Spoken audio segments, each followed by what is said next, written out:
Welcome to the Global Discussion, discussions with creatives, leaders, and thinkers. My name is Simon Hodgkins. It's a real pleasure today to be joined by Hilke Schellmann. Hilke, it's such a pleasure to have you here. We've got a lot of exciting things to talk about, including the new book, and I want people to hear all about that. But before we begin, maybe take a few moments, tell us a little bit about who you are, a little bit about what you're involved in, and bring us right up to date with the book because it's getting great reviews and it's been really well received. So over to you. Yeah. Well, thank you for having me. I'm excited to be here. So my name is Hilke Schellmann. I'm a journalist, and my day job is I'm a journalism professor at NYU. And previously I have covered student debt in the United States. I've covered I did a film that won an Emmy on sexual assault in Pakistan, and I haven't really done any tech coverage. And this topic, AI and hiring and AI in the future of work and at work, and now we see signals of AI being used for firings. Kind of found me in late 2017. So I was at a conference in Washington D.C. with consumer lawyers who have, I'm sure to this day have not much clue how AI works, right? So they have nothing to do with AI. But I needed a ride from the conference to the train station. So I called myself a Lyft, but sort of a call, ride share call system like Uber. And I talked to the driver and I asked him, like, how are you? And he's like, I've had a weird day, and I'm kind of a nosy journalist. And I was like, oh yeah, tell me more. Why was it weird? He probably was like, whoa, this woman is way too interested. And he told me that he had a um job interview with a robot that he had. He called it a robot that, a number called him and asked him three questions. And I was like, what, job interviews by robots? I'd never heard of it. And he said he had applied for a baggage handler position. And, as I started digging and finding other people who told me that there is actually a lot of AI or algorithmic tools in hiring, right? So what happened here was probably that he got, a phone call with pre-recorded questions, right? Not so much a robot, but it turns out that in, what I think HR folks often call high volume, high turnover jobs where you have to hire a lot of people and you have to consistently hire people in retail, in fast food, right? Like some of these big companies have thousands, maybe even millions of hundreds of thousands of employees, and they need to consistently hire. Um, they need to have sort of a machine in place, right? And technology can be really helpful. And we see a lot of the tools also in some large companies get millions of applications. Google gets like 3 million or so a year. I mean, it's a real pain point. Like you can't really hire enough humans to go through all of these resumes. And quite frankly, humans are also really biased hirers. Like we have unconscious bias, and we might, if you have Harvard on your resume, a lot of folks might infer that you are, super intelligent, you will succeed at the job, even maybe you have only very scanned history and skills that would make you successful in the job. So we humans are very biased. So machines could be really helpful. So first, when I first went to the first conference and I saw emotional, they were using facial emotion analysis to figure out if you're going to be successful at the job. I was like, whoa, this is like a new world. This is interesting. Let's talk about it. I didn't see any journalists, and I saw how many of these AI tools are pushing into the market. And we see now, at least in the US, like most of the Fortune 500 companies use AI in hiring somewhere along the funnel, right? A resume screening, they may have one-way video interviews, they may have gamified assessments that candidates play. And we also see it moving up sort of from like maybe associated with more blue collar hourly jobs into white collar job. We see it a lot on folks who just graduated with like a bachelor degree or master's degrees, right? Who often don't have 20 years of job experience. So it's hard for HR departments. So like all these young folks are applying, they're all of these beautiful degrees, but they don't have a lot of job history. We don't actually know who they actually are. They feel like there is a real pain point there. We've seen it used on flight attendants applications, on some teachers. So we're seeing it used more and more. Well, it sounds like you've had a very busy short period of time there because I did have talk, a few busy years there. yeah, Looking at talk these talk tools. about writing about the topic of the moment. And I suppose with the advent of the progress that people like Google and Microsoft and OpenAI have made in these areas, it's only sort of expanded the topic, expanded the public consciousness and awareness of it, Yeah. and maybe not as prevalent maybe when you started writing the book to where we find ourselves now, and everybody's suddenly realizing this has global implications, right? Oh yeah, and I didn't certainly didn't see that at the beginning. So I think, the book started slowly with like me doing an investigation for the Wall Street Journal and like looking into AI and hiring for the first time and seeing like, wow, there's really something here. And also I was seeing large companies adopt these tools. And when I looked at one of the biggest vendors, they were using this facial expression technology. And I spoke to experts and they were like, there's actually not much science there, actually. Like our facial expressions that we need for a job, what does that have to do with how qualified we are? And also, even if it would register emotions, like, a computer can really well detect if you move up your lips, the side of your lips, and that you are smiling. But does that mean you're happy? That is a whole other question, but the computers will infer that. So I started looking into this, got more and more interested, and I started writing about it, right? Some of the stuff had been published in the Wall Street Journal and the Guardian. And as I saw more and more the technology appearing, and it changing and it going into more and more places, I was like, I think this is a book. I think this is really a sea change that we're seeing. And, we are like on a massive scale now quantifying people at work or, who want to have a job. And I think that's like endlessly fascinating. And I sort of also, I think, made it have an idea in like 2018 or so that I felt like AI is a transformational technology. Like and it has already brought us tremendous benefits and it will help a lot of people. But we really need to scrutinize how we use these tools, and what use cases and how these tools actually work. There has to be a lot of monitoring and thinking around these things.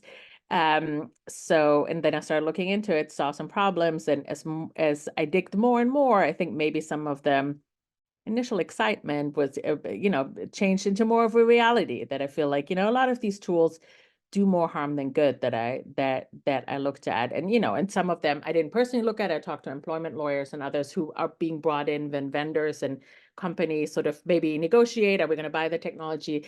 Sometimes they bring in, they do their due diligence and bring in folks, and then the employment lawyer takes a close look, and maybe, in some of the cases in resume screeners, some of the folks I spoke to took a closer look and found like variables like, if your name was Thomas, that was a variable of success. You got more points. Or if you had the words Syria and Canada on your resume, obviously that could even point to discrimination based on national origin, right? Or like, obviously, we also know that obviously, I'm sorry to all the Thomases out there, but your first name Thomas doesn't qualify you for any job, right? It's like your skills, your experience, that is what qualifies you. But a tool which finds statistical correlations will obviously not know that. If it's trained on a pile of resumes of the people who are currently in the job, maybe there were a bunch of Thomases and it was statistically significant. But that is not something that we obviously should be hiring for. And so we saw like hobbies coming into these tools as variables of success. Like one lawyer found that folks who had the word baseball on their resumes got more points. If you had the word softball on your resume, you got fewer points. So that is probably gender discrimination, because in the American context, more men like and play baseball, and women often play softball. So you have sort of like a lot of them. A tool might look like it's working, but you might have like discrimination come in through like the back door, through these proxies or variables that are biased. So the more I looked into this, I was like, okay, we have to do a whole lot more better job with these tools, and I want people to know that, because I think it does matter. Hiring does matter, and I think I think we haven't totally scrutinized a lot of hiring and AI at work, because first of all, I've certainly applied to very many jobs in my life, and I got rejected over and over and over again. And I don't necessarily know why. And if I was rejected by an algorithm because I wasn't the most qualified person, I totally get it. I would be fine with that, even though I may be really sad because it was my dream job. But if I would find out it's a faulty algorithm that rejecting me because I put the word softball on it, which has nothing to do with the job, I'd be really upset. Like, that is not fair. And I think, it matters if you have a job or not, right? Like most of us have to work to make money and put a roof over our head, but we also get tremendous satisfaction from our jobs. And I think what we often also see is that some of these tools don't work for folks who are maybe already marginalized. So, I've played some of the games, which are often calibrated with, the people who are already in the job that play the game. And whatever their traits are that are different from the general population, that's what the tool looks in a new applicant. So I played it with somebody who has a disability, and Henry, was playing it, and while he was one of the games was hitting the key bar, the space bar as fast as possible.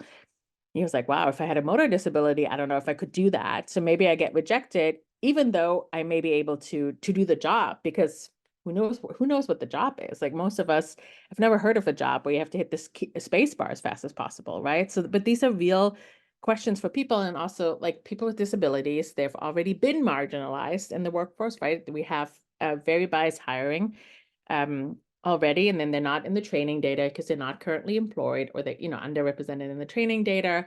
Their disabilities are also so individually expressed. So even if maybe one autistic person is in the training data, does that really apply to all of them? We know it doesn't. So there's a lot of questions here with these tools, and how can they really work for everyone? And I think some of the vendors who design these tools, and I couldn't do that either, right? You have to like think about a lot of use cases and all different people with life experiences and where they're coming from. And I don't think we're thinking a lot through all the different possibilities. Yeah, and as you're talking there, like, I mean, no better person to write a book called The Algorithm. I mean, let's be honest, it needs that sort of investigative journalistic endeavor to really get to the bottom of what's actually going on here. Because on one hand, when you're talking about, most people have applied for jobs, they've been rejected for jobs. Yeah. And you think about things like applicant tracking systems and HR posting the jobs, and, this sort of mystery that, well, why didn't I hear back, or what actually happened? And as you go into, there are significant advances in technology where the algorithms are deciding an awful lot of this before it actually reaches a human at any point, if it does. And Yeah. that's, I think, what people may be starting to realize. And look, whether it's the Peabody Awards, which I know you were a finalist for, or an Emmy Award through your great work at, was it PBS, I think? Yeah, I When was you, out in Pakistan yeah. this frontline. And you've mentioned The Guardian. I know there's many, whether it's the Wall Street Journal, whether it's Time or whoever.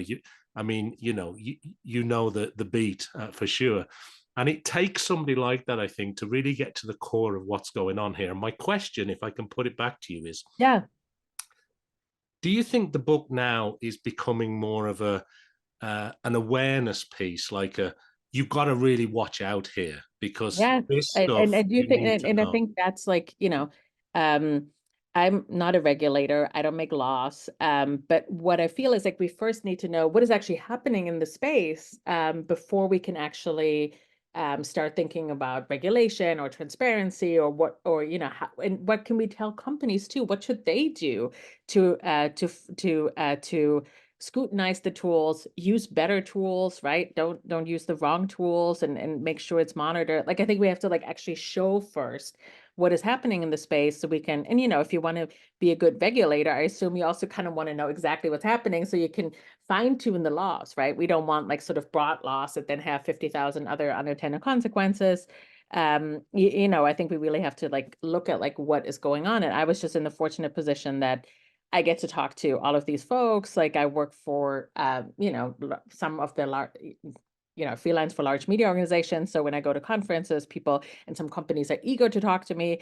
So I was able to scrutinize some of them. And then I came up with some of, tests myself that I scrutinized the tools. And I think they may not give you, I can say it like, this is all not working, but I can tell you, well, in this case, it really didn't work. And that should give us pause. Like if I talk to, one of the tools I tested, that the company marketed with finding out how well people speak English. So this was marketed to companies usually in the West that want to hire call center employees somewhere else where maybe English isn't their first language. And, one of the things that they need to know is how well, they need to speak English well. So this tool was supposed to find this out. So I got a monthly license, set it up, and I did the tool myself first, answered all these questions. What obstacles have you overcome? What were difficult situations in a job? And I answered them myself, and I got an 8.5 out of 9 English competence score. And I was like, this tool is like amazing because, English is my second language. This is wonderful, fully understood how well I speak English.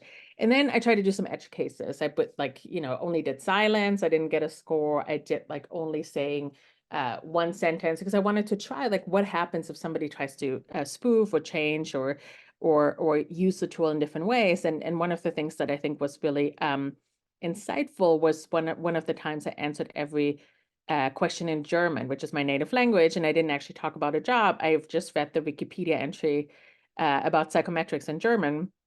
I send it off, and I thought I would get an error message, right? Because the vendors always tell me, when I ask, what is with people who have a speech impairment? What is with people who have accents? Does the tool recognize the words, and can it actually infer based on folks who maybe are not native speakers or have a speech impairment? And the vendors always tell me that, the candidates have to hit a certain threshold, and if they go under it, they would get rejected. So I thought, certainly if I speak German, I would get rejected, right? Because it's like, must be nonsense in English.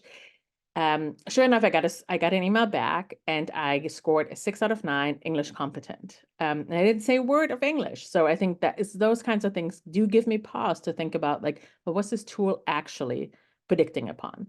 What is happening inside the black box? And I talked to the developers, and it turns out they didn't kind of necessarily know either what the tool was predicting upon. And that's, I think, when we use predictive AI and some of the stuff is called like deep neural networks. We know the training data and we know the results, but we don't necessarily know exactly what the tool infers on. That could become dangerous if we don't monitor and really closely scrutinize everything. Yeah, and I think a lot of the big arguments, or maybe the big questions that are being put to some of these organizations, are that who actually knows how this is working? And then when the machines start educating the machines and the human is removed from that scenario, it's almost getting harder and harder to figure out, well, how is this actually working? And do we end up on this path then from generative AI to, at some point, who knows, actual artificial intelligence, general intelligence, Oh, when we that's a have very no good idea, question. and because right now, I think, look, it might just be my view, but I think there's a lot of people don't really fully grasp how complex it is already. And it seems to be every time I read, the latest press release or the latest event or conference, there's a new AI tool, there's a new development, there's something we're doing better, faster.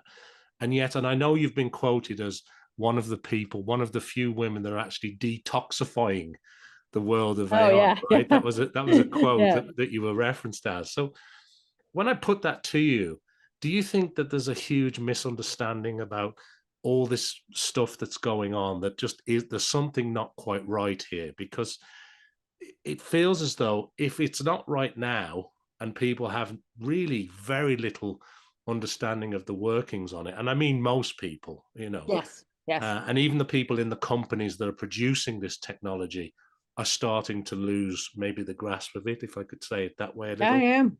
What happens as this thing speeds up? What happens when we're on chat GPT number 9 and we're moving towards a general intelligence world?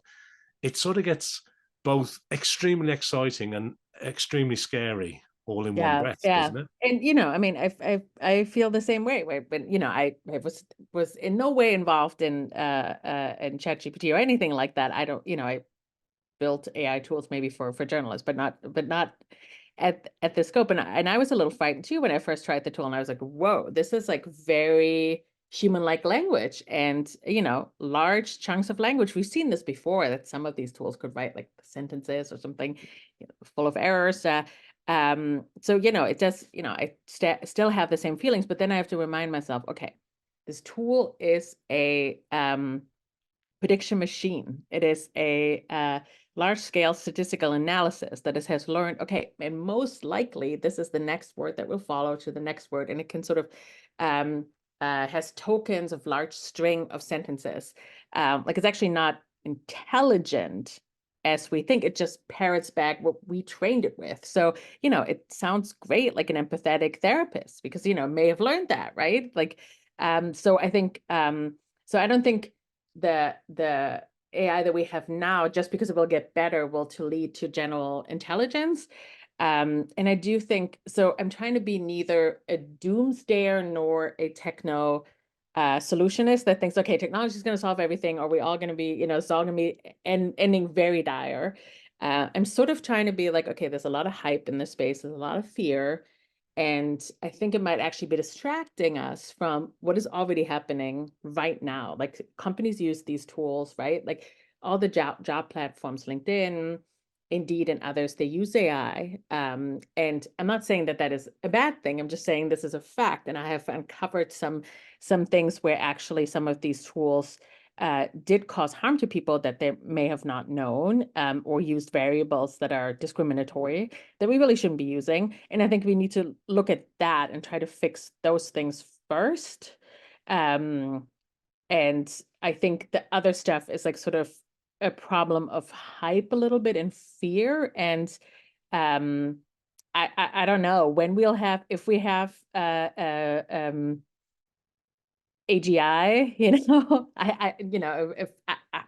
I don't know. Right, right. Um, And what about, just coming back to you on the hype thing, because technology companies the world over, they're pretty good at selling their wares. So when it comes to the hype, you read, don't you, the headline, which is, it's almost as smart as Einstein, or it's better at empathy than your doctor, and it can pass the bar exam. And when you've done your sort of deep dive on this, how much of that is hype versus the reality? Because as a human, if the output feels right and it sounds right and it's mainly right, is it any different from hearing it from your friend or somebody else who doesn't have that global data set? Humans, we don't store this global data set, these large language models, and to some degree they can assimilate data, and as you say, put the next word in front of the next word, maybe faster than we can. And yeah. And from an average intelligence perspective, it's sort yeah. of perceived to be pretty good, right? Yeah, it is. And I think herein lies some of the danger that I see, right? That like we get a lot of our information online, and now we have these tools. And obviously, we had bots before who could generate messages on Twitter and X, and now called X or something like that. But now we have it at a massive scale, and we have a tool that can actually build like almost write whole novels or whole stories, right? And it's very believable, and to a human eye, very hard to discern which is actually synthetic text and which is human text. So I worry about that we're gonna live into like this generated text universe where we can't really tell, wait, what is this source? Who wrote this? Is this actually based on valid science? So I think that worries me more, that instead of like these machines spinning out and getting intelligent, right? But there is actually a lot of possible unintended consequences of these tools. And I think that's what we want to look at and sort of understand, okay, how can we safeguard for that? Obviously, we already have a huge amount of misinformation. We're going into an election year. We're already worried about that, but I think we could have this on steroids. And actually, I think it's also challenging for reporters, right? I think about like, how can we verify the people that we're speaking to? That they're actually the people they say that they are, that this is their opinion. I'm not talking to a deep fake of them or somebody else. And there are all kinds of questions that I think this new world will entail. Yeah, and I think you've touched on such an important topic there, isn't it? The ability to understand what is actually real, what is factual, and what is true. I mean, it's been hard the last few years, but it seems to be getting Yeah, really yeah, difficult. yeah. It's always been hard, and it's gotten harder and harder, Yeah. right, to verify and make sure things are factual. And I'm not assuming that will get easier. I mean, I hope that we as journalists find ways to be even better at verification, what we call, fact checking and verification. And I hope that a lot of folks will understand that that is a value that they might want, news that are verified versus, just generated text somewhere. So I think, that is my hope, that we will get to that. So look, I don't want to run out of time because I do want to squeeze in a couple of questions before we finish today, Hilke. And but I do want to ask you, we want people obviously to go out and buy the book, right? The algorithm. I mean, talk about the book you have to read this year. Um, I mean, I but think if you are a job applicant, if you're looking for a new job, yeah, if you are at work, I also, the second part of the book is about surveillance and monitoring people at work, and I think that yeah, is also underreported and underknown. So and this is a number from the New York Times. They found out that 8 of the 10 largest employers in the United States monitor their employees, and we see from like keystroke monitoring to like sort of taking photos of you if you're at your desk to assume like, okay, how long are you working, and are you really at your desk, to actually also like sentiment analysis of text. Are you bullying other employees? Looked at background checks, AI-based background checks that say they can infer that that you may be going to self-harm yourself, that you're racist. I mean, there are all kinds of things that are happening. And I think we're not fully aware of that this is happening. And certainly in the United States, there isn't a whole lot of disclosure that companies have to give. In fact, case law, lawsuits have been often on their side, that anything that happens on a company computer is theirs to use and survey and monitor as they seem fit. And I think we have only scratched the surface what's going on there. And I'm sort of also describing how some sort of health analysis is creeping into the space of like, there's a college in California that used a tool during the pandemic for their students where they can leave a voice imprint. So, the tool is on your phone or on your computer, ask you a question, how are you doing today? And then you answer like, oh, la, la, la. And then the tool will tell you maybe how depressed or anxious you are today, and give you a score, and give you, some ideas. Should you, maybe take a walk, or you want to do some deep breathing, or, maybe you want to call your doctor. But I worry if some of that information gets in the hand of employers, right? There's a real sort of tension here between employers trying to help, but maybe getting this information that maybe is not for them, right? Maybe you have a disability, or you have mental health struggles, and that is really should be private. And I worry that, because I've talked to analysts and others, and once companies have a certain set of data, it's really hard to ignore it. So, for example, like one company used key card entries for promotions, because the assumption is, and I think that's already a wrong assumption, is like, if you are longer at your desk, you are productive and you should be promoted. So already that is false, because you can just sit at your desk and do nothing. But that was what the company was using. And then during the pandemic, that company also tried to use that data for layoffs, understanding that the people who were, the assumption is that people who were fewer hours at the desk are presumed to be lazy or something like that and should be fired. So the data doesn't really tell you anything how good your employers are, but it's really hard, your employees are. So the data doesn't tell you anything how good your employees really are, but it's just so hard to not use that data. So we see that again and again, and we know that HR folks are themselves skeptical, because we know from surveys of them that they know that some of the AI tools in hiring reject well-qualified candidates. They know that they don't necessarily trust the signals that come out of these productivity surveillance methods, but is often the only data they have. So if they have to do layoffs, maybe that's one of the data points they're looking at. And I think that is some of the problems, right? Like, vocal biomarker is what I used. I tried it myself with the anxiousness and depression. I've tried it, downloaded the tool, and I've used it on random people on YouTube. Like, they didn't consent to this. This is okay. Like, I could use this in job job interviews that wouldn't be legal in the United States, because you're not allowed to ask for medical information. But not all countries have those kinds of laws. Like, I think there's a real tension here. and it goes past surveillance, doesn't it? Surveillance is worrying enough for a lot of people, but what happens with the data that you're collecting during that surveillance, of whatever type of surveillance or data collection it is, and then how is that being interpreted and understood, and what are the biases that are being applied to that along the journey, has real world consequences, doesn't it? And you only have to look at the difference in countries and laws and regulations and cultures to understand that this is a very complex area. that we're certainly not going to solve here today. But No, we're not. it's But I think just fascinating, knowing that fascinating. that is out there, right? Like, and I talked Yeah, to one company that I saw at a HR tech conference that makes personalized sort of health nudges for folks, and sounds super benign, but when I talked more to them, they were like, "Oh yeah, we found out that Aiden um just is getting divorced, and so we nudge him, and he took a loan out of his 401k, which is your retirement account basically in the United States. So maybe he needs a therapist and he needs a financial analyst." And I was like, "Wait, how did you know that?" And well, in the United States, you often have health insurance through your employer. If you drop your spouse, that is a signal for a tool like that you might be going through a divorce, and maybe you do need mental health, and the tool will nudge you. Here's your therapist that you can call from your health insurance.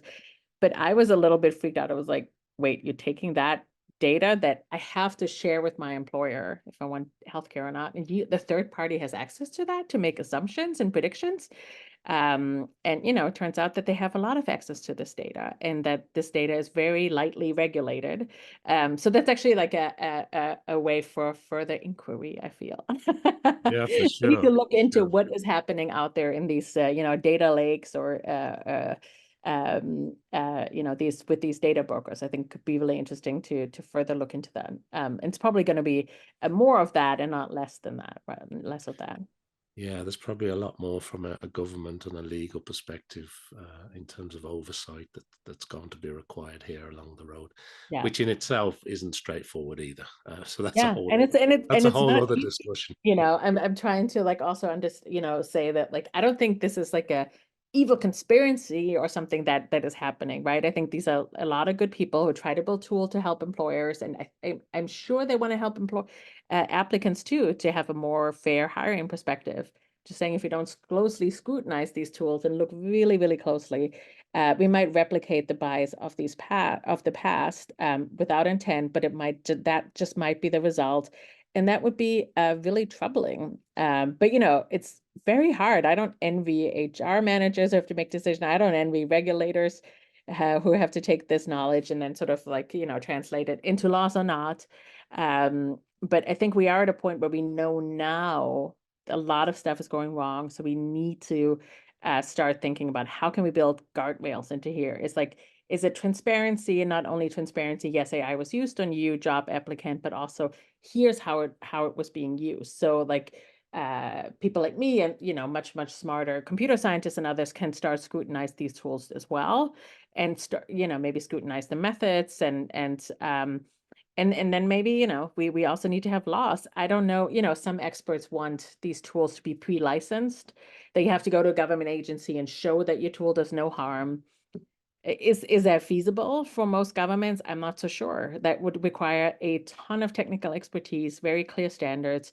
That would be a huge shift, at least philosophically, in the United States and also in other countries, right? There's very light regulation for some of these tools already, but Yeah, we see sort of in the European Union and also in the US that people are thinking about, like, okay, how can we better regulate this?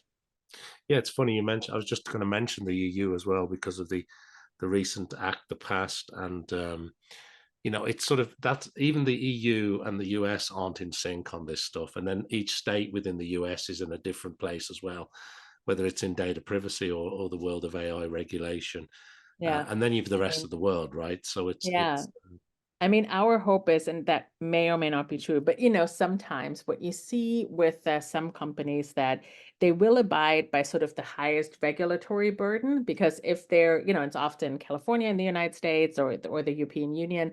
And so if the tool passes there under these jurisdictions, and then you take 5 other laws into account, you are likely to pass in most other jurisdictions, right? So you will change your tool. So you sort of like get regulated by others in a way. And I think that could be really a good thing, right? If like companies abide by the new European Union laws. And I was really glad to see that hiring and employment is considered a high stakes environment, which I think we talked a whole lot about facial recognition, and I think that's all really important. Like, we should look at AI in those spaces, but we sort of have like not really looked at employment and hiring. And I'm glad that there's a focus on that now, and that is part of sort of the high stakes area. Like, should you get a loan or not? Should you get a job or not? On what criteria? I think that is important to think through as well. Well, look, it certainly touches the future of work for all of us, and for future generations. And it's such a broad and exciting topic. And I'm so glad you brought this book, The Algorithm, out. I certainly would recommend people rush out and get their hands on it. But before we get into where people can do that, I wanted to ask you, like, what's next? I mean, the next 6 to 12 months, obviously your journalistic endeavors, and I'm sure you're out there busily promoting the book. What's on your own radar? What's on your own agenda? While I was writing, I was also, for some of the tools, working with computer scientists and sociologists and really these large interdisciplinary teams to take even deeper looks into these algorithms. And I really felt like, okay, like we need that kind of approach to check some of these algorithms. But I also felt like, hey, maybe there can be a non-for-profit here to step in and build some of these tools that may work, because the problem is a lot of the vendors are under pressure to bring a product to market and sell it, right? Science may take time and take a lot of trial and error. And I would like to publish the errors too, right? To show like, this is how we tried to build a resume screener and this is how it didn't work.